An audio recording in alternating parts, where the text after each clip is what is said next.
क्या आपको हर साल टैक्स फाइलिंग करते समय सिर दर्द होता है? इतने सारे सेक्शंस, डिडक्शंस और क्लॉजेस मानो एक पहेली सुलझा रहे हैं। और फिर भी भारत में सिर्फ 5% लोग टैक्स रिटर्न फाइल करते हैं।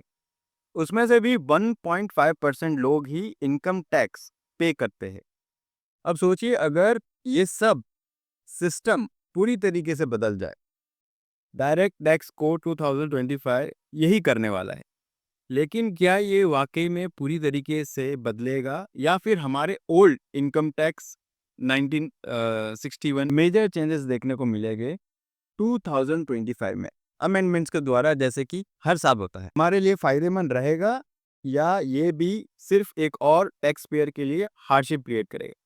सीए स्टूडेंट्स कंफ्यूज है कि उन्होंने ये न्यू कोड पढ़ना चाहिए या नहीं, और हाथ पढ़े कहाँ से। अभी तक ऑफिशियली कोई ड्राफ्ट इशू नहीं हुआ है।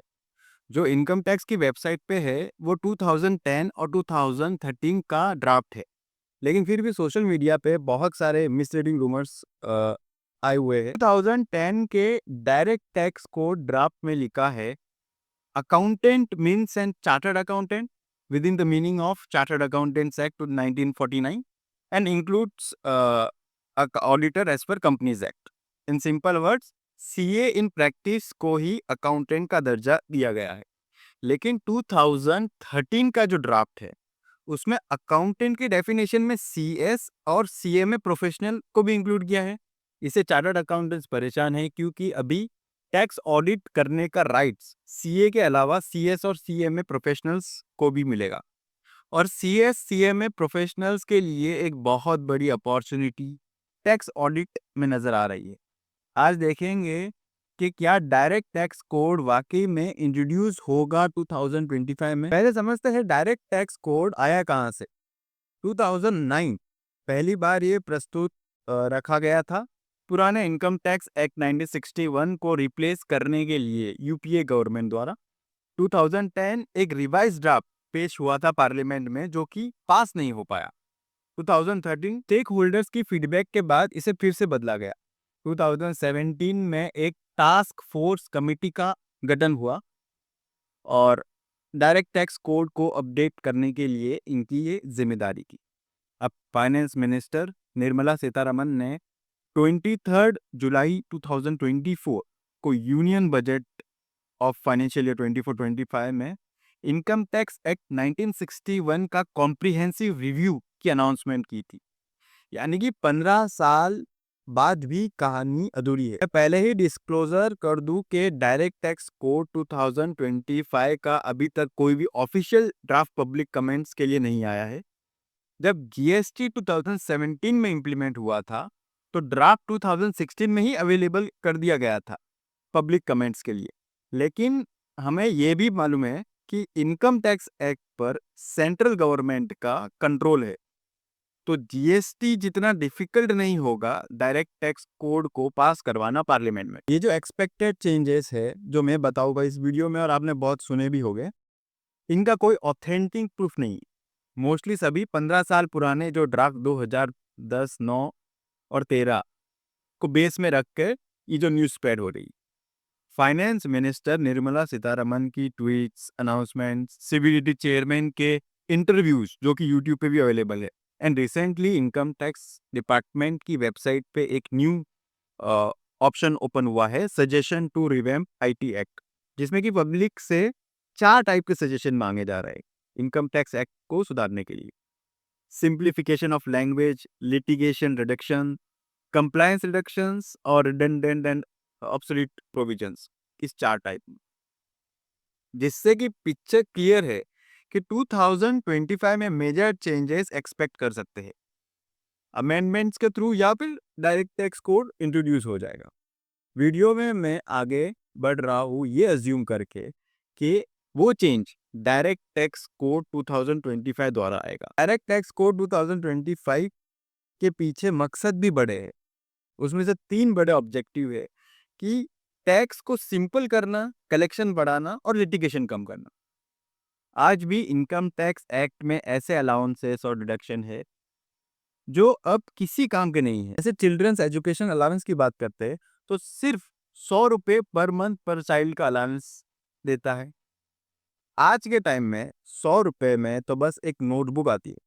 पहले 100 रुपए की वैल्यू ज़्यादा होती थी, बट अब ऐसा अलाउंस एक्ट को बस फालतू में लंबा और मुश्किल बना रखा है। सरकार को चाहिए कि ऐसे बेकार अलाउंसेस और डिडक्शन हटा दे और एक सिंपल और क्लियर टैक्स सिस्टम बनाए। टैक्स पेयर बेस को 7.5% तक बढ़ाना है, जो कि आज है 1.2%। टीडीएस का स्कोप बढ़ सकता है और टीडीएस रेट कम हो सकते हैं, जैसे कि हमने रिसेंट अमेंडमेंट्स के थ्रू देखा है। अब जानते हैं कि डायरेक्ट टैक्स कोड 2025 में कौन-कौन से बड़े बदलाव हो सकते हैं।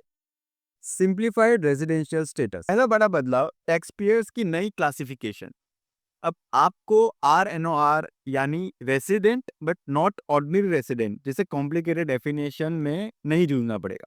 डीटीसी के तहत एक व्यक्ति या तो रेसिडेंट होगा या नॉन रेसिडेंट होगा। Elimination of assessment year and previous year. दोस्तों, अभी तक प्रीवियस ईयर और असेसमेंट ईयर जैसे कॉम्प्लेक्स कंसेप्ट से निपटना पड़ता था, लेकिन अब ये झंझट को खत्म किया जा सकता है, क्योंकि आम आदमी को ये असेसमेंट ईयर और प्रीवियस ईयर नहीं समझ में आता। डायरेक्ट टैक्स कोड के तहत आप केवल फाइनेंशियल ईयर का इस्तेमाल करोगे, जिससे फाइलिंग आसान और समझने में सीधा होगा।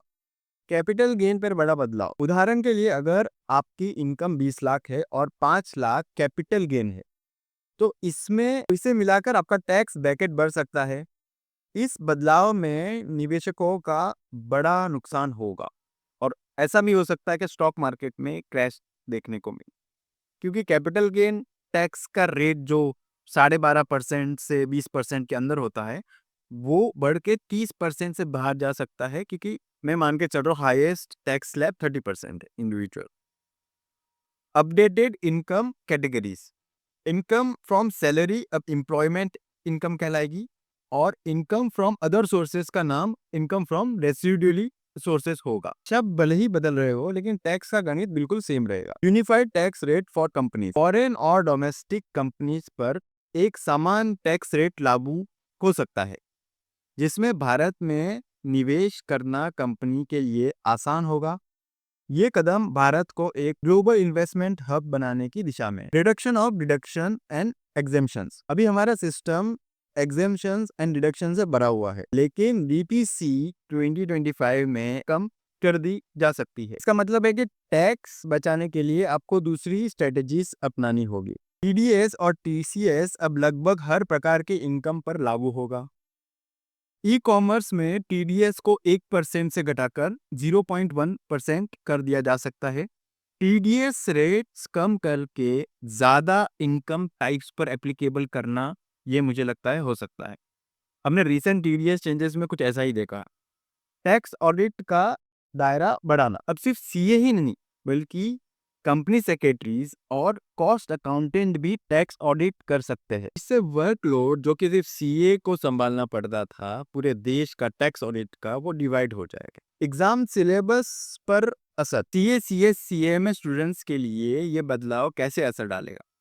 मार्च 2026 में पहले पुराने इनकम टैक्स एक्ट 1961 पर पढ़ना जरूरी रहेगा।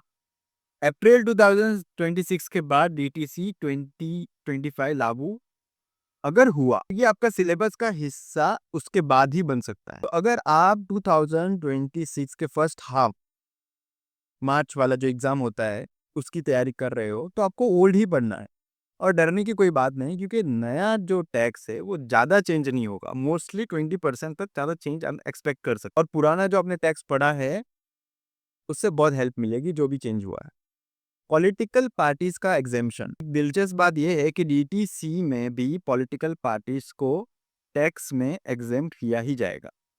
जहां सरकार टैक्स कलेक्शन बढ़ाने की कोशिश कर रही है, वहीं ये जो एग्जेम्पशन है टैक्स पॉलिटिकल पार्टीज की, बहुत बड़ा बहस का मुद्दा बन सकता है।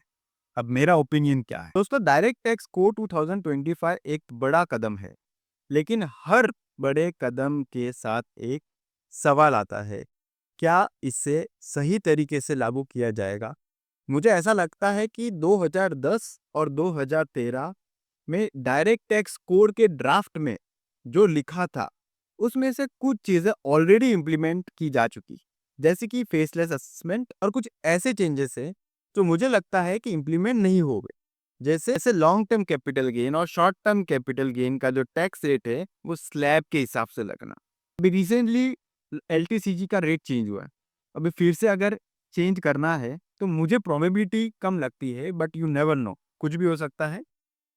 आपको क्या लगता है, क्या ये बदलाव भारत के टैक्स सिस्टम को वाकई में सरल बनाएंगे या ये भी सिर्फ एक हार्डशिप जोड़ देंगे? अपनी राय नीचे कमेंट में ज़रूर बताएं। अगर वीडियो पसंद आया हो तो लाइक करें, शेयर करें और ऐसे ही कंटेंट के लिए टैक्स गुरु के चैनल को सब्सक्राइब करें।